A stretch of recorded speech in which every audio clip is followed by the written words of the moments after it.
ప్రస్తుతం మనతో పాటు సత్యనారాయణ గారు ఉన్నారు. Doctor and Virinchi hospitals director. Sir నమస్తే సార్.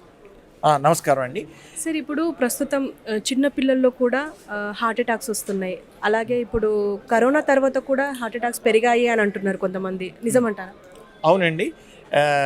ఎస్పెషల్లీ మనకి చూస్తూ ఉంటే చాలా పెద్ద పెద్ద వాళ్ళు, ప్రముఖులు కూడా దీని బారిన పడిన వాళ్ళు ఉన్నారు. కరోనా వ్యాక్సినేషన్ తర్వాత ఇది ఎక్కువైంది అని చెప్పని డైరెక్ట్గా ఏ రిలేషన్షిప్ క్లినికల్గా ఎస్టాబ్లిష్ కాకపోయినా మనకి ఇప్పుడు ఉన్న దేశకాలమాన పరిస్థితుల్లో ఉన్నటువంటి ఒత్తిడి, తీవ్రమైన ఒత్తిడి వల్ల యువత ముఖ్యంగా చాలా ఒత్తిడికి లోనవుతున్నారు. ఆ ఒత్తిడికి సంబంధించిన తీవ్రతని తట్టుకోలేక శరీరంలో ముఖ్యంగా గుండె కొంచెం డిజీజ్కి లోనవుతోంది, రోగానికి కూడా లోనవుతోంది, బ్లాక్స్ వస్తున్నాయి. ఇప్పుడే ప్రతీక్ భట్నాగర్ గారు ఇందాక కూడా చెప్పారు, ఆయన శస్త్రచికిత్స చేసిన వాళ్ళలో 19 ఏళ్ల యువకుడు కూడా ఉన్నాడు. అంటే మనకి 19 ఏళ్లకే హృదయానికి సంబంధించిన శస్త్రచికిత్స ఇంటర్వెన్షనల్గా కాకుండా బైపాస్ సర్జరీ చేయాల్సిన అవసరం వచ్చింది. అంటే తీవ్రత ఎంత స్థాయిలో ఉందో మనం అర్థం చేసుకోవాలి. యువత ముఖ్యంగా సరైనటువంటి ఆహారము, విహారము, నిద్ర ఈ మూడు పెట్టుకుని సైకలాజికల్గా స్ట్రెస్ కాకుండా ఉండడం అన్నది చాలా ఇంపార్టెంట్. ఈ భారతీయ సంతతికి చెందిన వాళ్ళు, సౌత్ ఏషియన్స్ ముఖ్యంగా భారత, బాంగ్లా, పాకిస్తానీ, శ్రీలంకన్స్కు హృద్రోగం 4 రెట్లు ఎక్కువ తక్కిన దేశస్తుల కంటే వచ్చే అవకాశం ఉందని నిపుణులు చెప్తున్నారు. డాక్టర్ నిర్మల్ జోషి గారు వారు ప్రపంచవ్యాప్తంగా ఉన్నటువంటి భారతీయులు, భారతీయ సంతతి ఏ రకంగా ఈ హృద్రోగ బారిన పడుతున్నారు, వారికి ఉన్నటువంటి వారు ఎలా అధిగమించారు అన్న విషయం మీద సినిమా తీస్తున్నారు. దాన్ని తప్పకుండా అందరూ చూడాలి. దానికి సంబంధించిన చిత్రీకరణ కూడా ఇప్పుడు మన విరించి హాస్పిటల్లో జరిగింది. డాక్టర్ ప్రతీక్ భట్నాగర్ గారు చాలా గొప్ప శస్త్రచికిత్సా నిపుణులు, వారు మన హాస్పిటల్లో ఉన్నారు. ఎవరికి ఏ రకమైనటువంటి ఇబ్బంది ఉన్నా ఇమీడియట్గా తక్షణమే తగిన వైద్య సహాయాన్ని సంప్రదింపులకు వారు తీసుకున్నట్టయితే వాళ్ళ ప్రాణాలను కాపాడుకుని వాళ్ళు తిరిగి పూర్వం స్థాయికి వాళ్ళ దైనందిన కార్యకలాపాలను చేసుకునే అవకాశం ఉంటుంది. సార్ ఇప్పుడు ప్రస్తుతం అంటే మనం స్ట్రెస్ అవుతేనే హార్ట్ అటాక్స్ వస్తాయని అనుకుంటాం, కానీ చాలామంది ఇప్పుడు పార్టీస్లో కానీ అంటే నవ్వుతూ కూడా హార్ట్ అటాక్ వచ్చి చనిపోయిన చాలామంది ఉన్నారు. అండ్ జిమ్లో కూడా, దానికి మీరేమంటారు?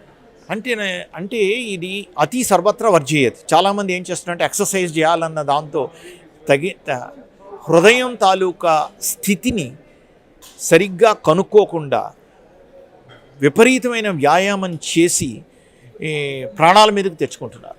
మొట్టమొదట మనం ఏ రకమైనటువంటి కార్డియోవాస్కులర్ ఎక్సర్సైజ్ కానీ జిమ్ కానీ చెయ్యాలి అని అనుకుంటే మొట్టమొదట మనం basic health checkup, master health checkup అంటాం.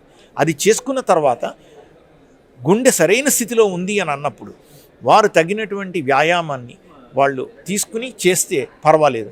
అంతేగాని గుండె తాలూకు స్థితి సరిగ్గా తెలియకుండా విపరీతమైన వ్యాయామం చేయడం ద్వారా లేనిపోని స్ట్రెస్ క్రియేట్ అయ్యి ఆ రక్తనాళాలకి ఇబ్బంది కలిగి వ్యాధి బారిన పడుతున్నారు. ఇప్పుడు హ్యాపీ మూమెంట్లో కూడా చనిపోయే వాళ్ళకి ఏమంటారు అంటే తీవ్రమైన ఒత్తిడి, ఆవేశం కానీ కావేశం కానీ ఎక్కువ వస్తే, ఆనందం ఎక్కువైపోయినా ఆవేశం ఎక్కువైపోయినా కూడా తీవ్రమైన ఒత్తిడి మన గుండె మీద ఉంటుంది కనుక ఏదైనా సరే సరైన మోతాదులో సరైన పద్ధతిలో రియాక్ట్ అవ్వడం కంటే రెస్పాండ్ అవ్వడం అన్నది చాలా ఇంపార్టెంట్. ఆ రకంగా కనుక మనం చేసుకుంటే చాలా మంచిది. పార్టీలు వీటిల్లో కూడా ఎక్కువ రకరకాలైనటువంటి మత్తు పదార్థాలని తర్వాత ఇతర ద్రవ్యాలను సేవించకుండా తగినంత మోతాదులో వాళ్ళకి ఎంతవరకు వాళ్ళకి ఆనందం ఇస్తుందో అంతవరకే చేసుకుని వాళ్ళు కనుక సరైనటువంటి నియంత్రించుకోగలిగితే, స్వీయ నియంత్రణ కలిగి ఉన్నట్లయితే వాళ్ళు ఆనందాన్ని కూడా తట్టుకోగలుగుతారు. సరే, ఇందాక మీరు బీమా అని ఎక్స్ప్లెయిన్ చేశారు, దాని గురించి పూర్తి వివరాలు చెప్తారా? బీమా అంటే నార్మల్గా మనకి CABG, coronary angio bypass graft ఏదైతే ఉందో దీనికి గుండెలో ఉన్నటువంటి గుండెకు రక్తాన్ని సప్లై చేస్తే రక్తనాళాలు అవి బ్లాక్ అయిపోతాయి కొవ్వు వల్ల. అటువంటప్పుడు గుండెకు రక్త ప్రసరణ అందదు, దాంతో గుండె సరిగ్గా కొట్టుకోలేదు. గుండె సరిగ్గా కొట్టుకోలేకపోయేటప్పటికి గుండె క్షీణించిపోయి హార్ట్ అటాక్ వచ్చి ఫెయిల్ అవుతుంది. అటువంటప్పుడు ఆ రక్తనాళాలని సరైన విధానంలో దానికి తీసివేసి, బ్లాక్ అయిపోయిన రక్తనాళాలను తీసివేసి ఒక కొత్త రక్తనాళం తీసి వెయ్యాలి. దానికి సాధారణంగా ఒక 30 సంవత్సరాలు బట్టి కాలి నుంచి కానీ చేతి నుంచి కానీ వీన్స్ని తీసి ఒక ఆర్టరీ ప్లేస్లో పెడుతున్నారు. యాక్చువల్గా మనకు కావాల్సిన ఆర్టరీ, మనం తీసి వేస్తున్నది వీన్. ఇది 10 సంవత్సరాల కల్లా మళ్ళీ బ్లాక్ అయిపోతుంది ఇది వేసిన తర్వాత. లేకపోతే 3 సంవత్సరాల్లో మళ్ళీ ఇంకోసారి హార్ట్ అటాక్ కూడా వచ్చే ప్రమాదం.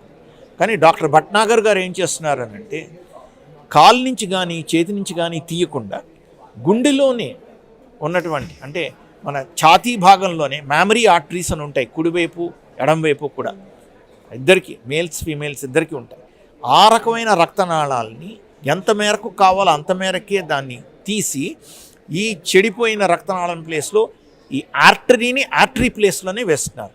దానివల్ల ఏంటంటే 20 సంవత్సరాల వరకు సుదీర్ఘంగా ఎక్కడ బ్లాక్ రాకుండా చక్కగా మనిషి సంపూర్ణ ఆరోగ్యాన్ని పొందే అవకాశం ఉంటుంది. ఇంకొక అడ్వాంటేజ్ దీనివల్ల ఏంటంటే కాలికి కానీ చేతికి కానీ అనవసరమైనటువంటి కట్స్ ఉండవు. అవి మళ్ళీ ఒకసారి కట్ చేసిన తర్వాత దాన్ని కోలుకోవడానికి, ఇన్ఫెక్షన్ వచ్చి మళ్ళీ పాడవటానికి ఇలాంటి కాంప్లికేషన్స్ ఉండవు. ఎస్పెషల్లీ డయాబెటిక్స్కి బీమా అన్నది చాలా వరప్రసాదం.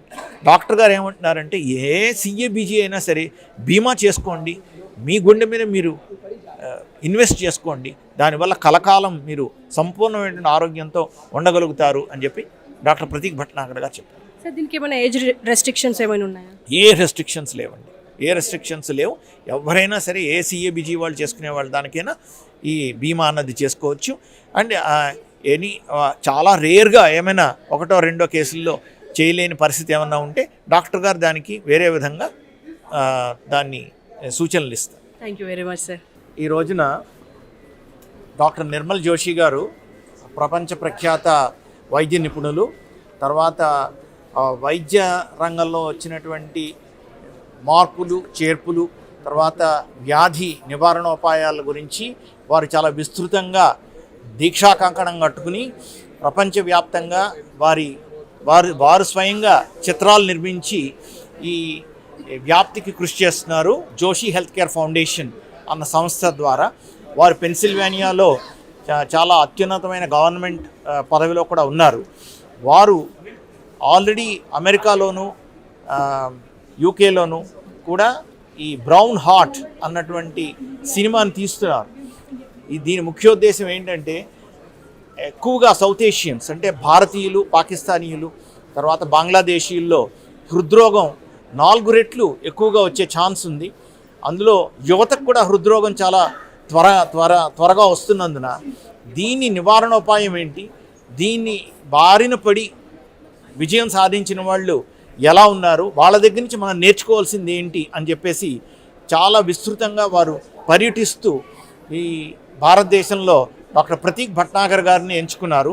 ప్రతీక్ భట్నాగర్ గారు చాలా ప్రపంచ ప్రఖ్యాతిగాంచిన హృద్రోగ శస్త్రచికిత్స నిపుణులు.